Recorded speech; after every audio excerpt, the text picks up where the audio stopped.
Hello, team. Welcome. Glad you're here. I'm on today. So Hugh's not able to be here today. So that puts me in the driver's seat. And I'm excited actually, because I have a couple things to talk to you about that I've been talking to people about in our space, in the merchant processing space. We really want to make this one of our key products. And it's kind of been in the back seat for the last 5 or 6 years. And we've done well. And the clients we put on stay on and they love what we've got. And it's a great income generator, great residual revenue producer. And so we want to put it more in the driver's seat, or at least in the front seat, along with funding and healthcare, and get them all to where they're all getting the focus. And as we continue to improve our back offices, it allows us to focus more time on marketing and without creating confusion. So with the app being live, it's very good. Everything's going well. Hopefully you're using it and sharing it. And it is a beta right now. We're seeing some glitches and such, but it's working fabulous. So congratulations on that.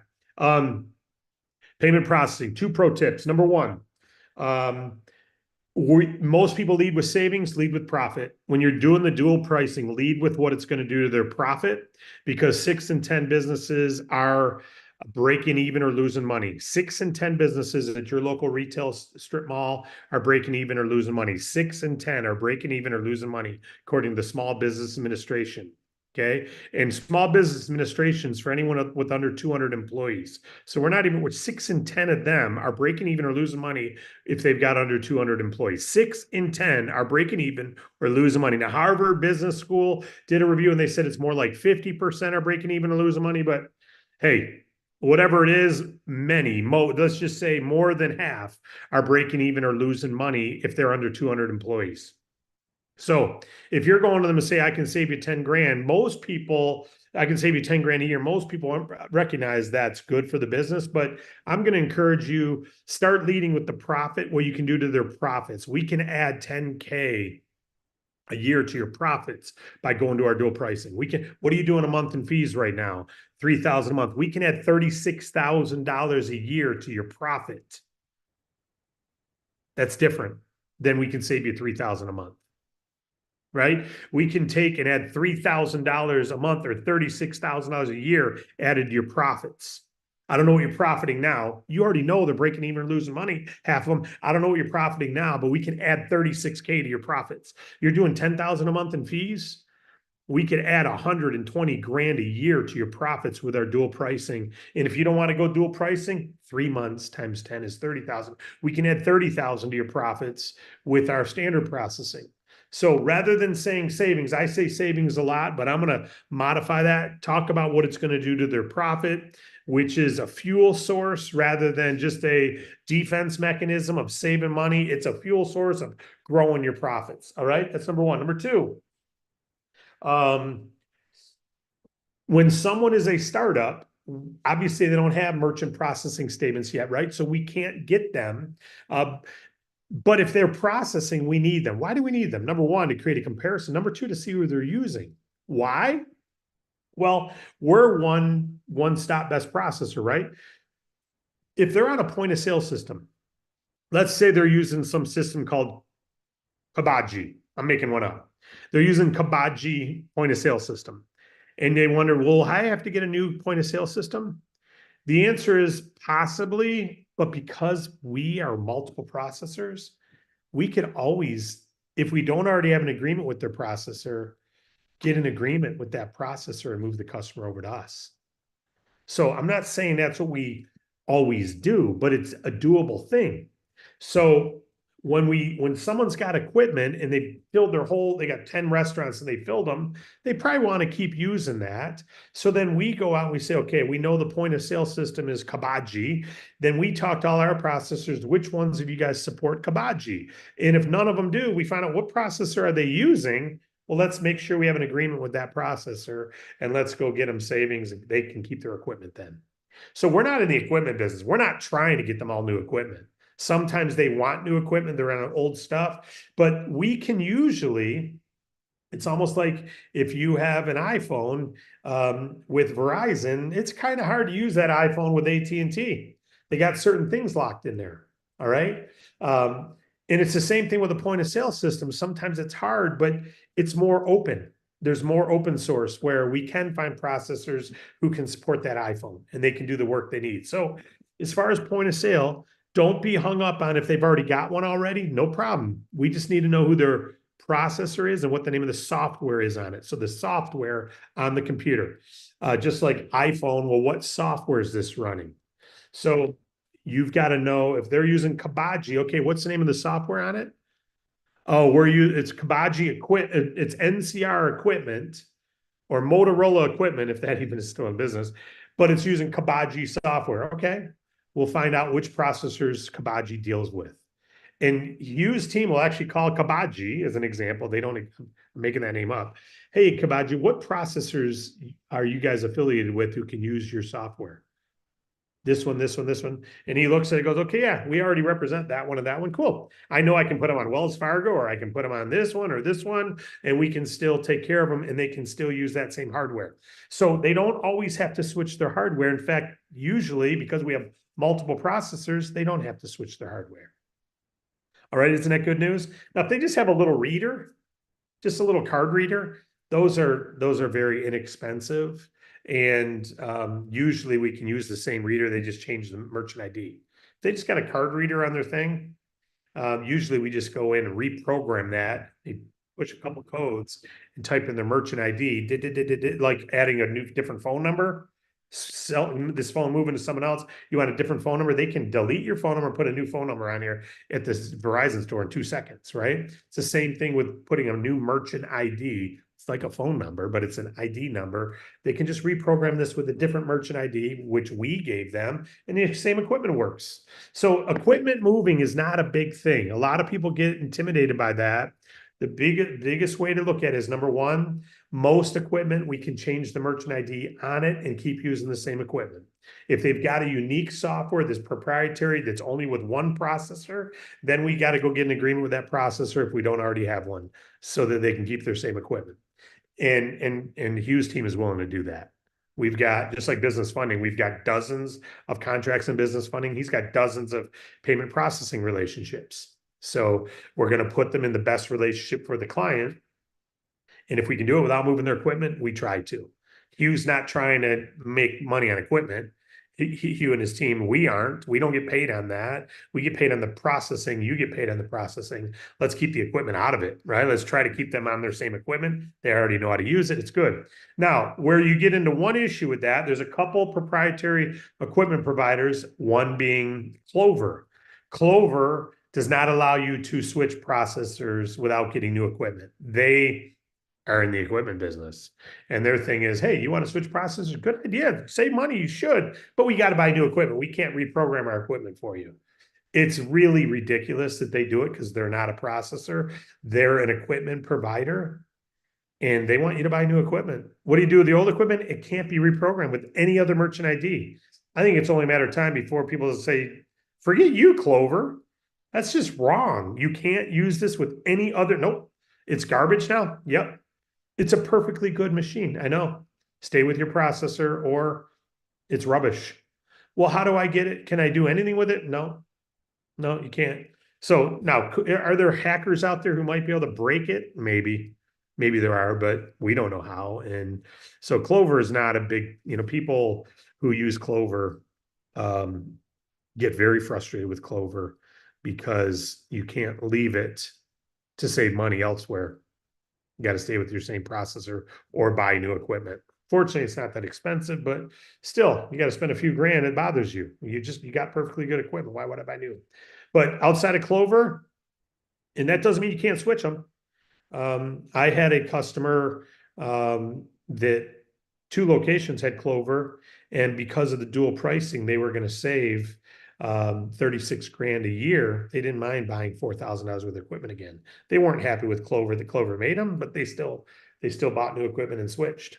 Right. So, but just so you know that number one, lead with the profits. Number two, if they've got a point of sale system, we want to know the name of it and the software running on it. Then we can find out which processors support that software so that we don't have to switch equipment. Integration. And that's it. That's all I wanted to say today. Those two things. Um, Look at the residual end of this. And if I could encourage you, most businesses are not on dual pricing. Every time you get a receipt, you'll see whether it's dual pricing or not. Every time you check out at a restaurant, you can see if it's dual pricing. Canvas is a customer. If you don't want to do it right then, if you don't want to talk to the owner right now, at least circle it and call them and leave them a voicemail at midnight or 9 a.m. the next morning, or send them a text from your app that, hey, I was in there, we purchased, and I see you're paying all your fees, and I think I could add a lot of profit to your bottom line. Love to talk to you about our dual pricing. Something simple like that. He doesn't return your call or she doesn't. Okay, follow up. Hey, did you see my text? Hey, did you see my text? Hey, did you see my text? Keep following. Hey, did you get my voicemail? Hey, I left your voicemail. Keep following up until they say I'm not interested. Don't assume a lack of return call is not interested. I don't return 80% of my phone calls the first call, unless it's on my mobile. I don't even see my office voicemails for 3, 4 days sometimes. And I get emailed that it's there. I'm like, oh, cool. I look at the transcript quick and I go, oh, I need to call them back. And it's not on my urgent list. So don't assume that people you've left voicemail for, if they don't respond, they're not interested. That's a poor assumption. That's a non-entrepreneur assumption. That's a non-business generator's assumption. That is an employee mindset that, hey, I did my job. I left them a voicemail. If they're not calling me back, it's on them. Yeah, but you're in the revenue generating business. So keep reaching out until they say I'm not interested. All right. And once they say they're not interested, then you go, okay, cool. Move on. But until then, assume they just haven't been able to get back with you yet. All right. So lead with profit. 6 and 10 are breaking even or losing money. So lead with how we can drive the profit. It's 12 times the monthly fees. If they go to dual pricing, is what you can add to the profit. 3 times monthly fees on average if they stay with the standard processing. They're doing 5,000 in fees. Standard processing, hey, we can add $15,000 to your profit by using our processor. We can add 60,000 in profit by using our processor with dual pricing. 12 times their monthly fee, dual pricing. So we can add to the profit 3 times. Of course, it's because we save them those fees. They don't have to pay the fees anymore. Right now, they're paying them. Second thing, process the POS system. Who are they using? What's the software on it? If it's a regular card, it's nothing. I'm talking about menu items, pizza deliveries, all those weird things where they got all their menus in there. They don't want to reprogram all that if they don't have to. So we'd like to keep them on all the same equipment, change the merchant ID. And that's it. So any questions at all? I know our resident expert Hugh is not here today, but hopefully this has been helpful.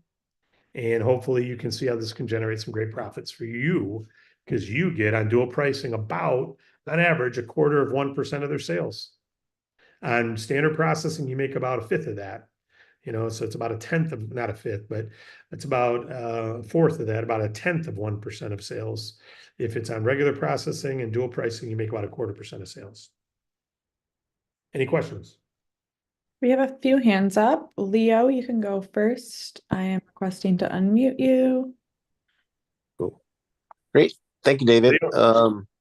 Quick question. I actually went to get my oil changed yesterday, and the gentleman at the shop, I've been there before once, noticed it was a different guy. So I kind of asked him about it. He was a younger guy. He's like, as a matter of fact, he says, I'm the son, and now I'm actually taking over next year. So I did bring it up and I asked him and I said about that because when he processed my card and I said, I can save you money with that, right? And he says, "Oh, could you?" He says, "Really?" He says, so we started talking about. That's how I got to know that he's taking over July next year. So he's kind of trying to learn the business and things like that. So one thing he did mention, this is kind of the reason why I'm bringing it up. He mentioned that somebody else kind of had told him, like I think a friend of his, he says, if you get one of those little card readers on your phone and stuff like that, he says you could get rid of like any fees or all the fees. And I didn't really know how to go about that. I mean, are they spending anything on that, or are they? I mean, what do they get charged on that? There's equipment costs. A lot of people have equipment leasing. Mm-hmm. And that's what he's probably talking about if he's paying for a reader. All companies have the freedom to do whatever they want to do. So you could give someone a free, reader if you want. You give someone a free card reader. The processors can, because they're making money on the fees. Just like, did Verizon really give me a free phone, or did they Right. just add it to the price of their package, right? So you can do that. So he may say, hey, if I just get a swipe, I can get it lower cost. Well, you can, but how do you print receipts? How do you give someone a receipt right now? So swiping is great for garage sales, or if you're mobile and you're at a flea market or a convention, and want people to be able to swipe their card, right? Their mobile reader, part timers. But a Yeah. oil change shop, he needs an official. Oh no, yeah, yeah. He knew for sure. He didn't want to go that venue. He says that kind of find it weird, where customers would come and see me swipe it on my phone. He says, I don't think that's like a really professional thing, or it wouldn't look right. I So will say this: he you can do agrees. it. You can do it as a reader, a mobile reader, it's called, that's Mhm. connected to their system in the office. So Oh, okay. convenience, the guy doesn't want to get out of his car who's getting his oil changed. And you, for convenience, don't want to, let's say you own the oil change. You don't want to take my card, walk away into the office, ring it up, bring it back to me the way they used to, right? That's old school, but that Right. adds 2 minutes. So you want to go in there with a mobile and go, okay, you're paying with credit card. You got a mobile reader, which we have mobile readers. It's not even using their cell phone. It's just mobile readers, and you swipe it, and then Yeah. they sign it right there on their mobile reader. So yeah, that's called a mobile reader, and we do have those. Yeah. So And yeah. we So have some anyway, that, they still would end up be paid. You'd still end up paying processing fees, right? I mean, just oh because yeah, you have something like that, they don't. It's not like the fees don't end, right? Is that what I'm saying? yeah, no. Well, again, they were probably told about dual pricing, where we said Yeah. you're not going to have any fees because it's all going to be covered. The reality is, if you were to get someone a mobile reader and they had a reader in their office, and you put them on dual pricing, they're going to pay zero. They're gonna have fees, but they're not going to see those fees charged to them because the customer is going to be paying 4% more on every transaction, and that's what's going to cover all their fees. They still have fees though. Yeah, it sounded to me like it was more like a friend of his just kind of suggesting. It wasn't somebody in the business that assumed that because you get the little thing that you add to your phone, to swipe, then he would get rid of the fee. So it wasn't somebody trying to No, sell him no, something. no. And second and very last thing here, David, is can we get one of those little commercial things that you have, those little for the card reader processing thing for the. Yeah, I know right now we have like just media, like little posters or whatever leaflets to send, which is what I sent them. Mhm. But can we get something like the little video clip? I don't know, 30 seconds, a minute, Yeah, kind we've of. actually got some being made. So we've Oh, got great, like sounds we've good, got an RX one that just released. We got a business funding education. We've got a payment processing one that's being made too. awesome, thank you. Yeah, you bet. Thank you, Leo. All right, and then we have Carmen as our last hand up. You can go ahead and unmute yourself, Carmen. Hi, I do only go to the hairdresser every 2 months. And so I wanted to ask her about that because I've asked her like twice already, and she always says, "Oh, I only do $2,400 a month. It's okay." So that $2,400, I multiply it times 3, and that's how much she would save if she just switched from her smart or whatever that little thing is that you put on. Carmen, not 3 times her sales, but 3 times her fees. So if Oh, she's it's she's three only dollars doing cents each. yeah, if she says she's doing 2,400 in sales, she's probably paying $75 in fees. It's usually 3%, a little more Oh, than 3%. So you'd save her three. So it's the fees you want to find out. You want to ask her, what do you spend on processing? And oh, if they're spending, I spend $75 a month right now. Okay. Well, that times 12, it's $1,000 a year I can add to your profit by using our processor. okay, thank you, thank you, Yep. thank you. God Thank you. bless you. You're God welcome. bless you. Thank you, Thank Carmen. you. We did have one more hand pop up. Brian Fuller, you can go ahead and unmute yourself. Hi, Brian. Hello. Hi, Dave. Thanks for this info. Um, just a real quick question. Uh, are there any fees at all, like a flat fee or anything with our dual pricing plan, or they pay no fees to us? Well, there are fees on everything. There's a transaction fee. Every Visa charges a transaction fee on every time you use a card. Visa charges a wholesale cost. Depends on the card used. There's over 400 fees Visa charges. So if you have Wow. a Capital One 5% cash back card, guess who's paying for that? The store who's taking the card. Visa charges the restaurant a lot more for that card than they do a debit card.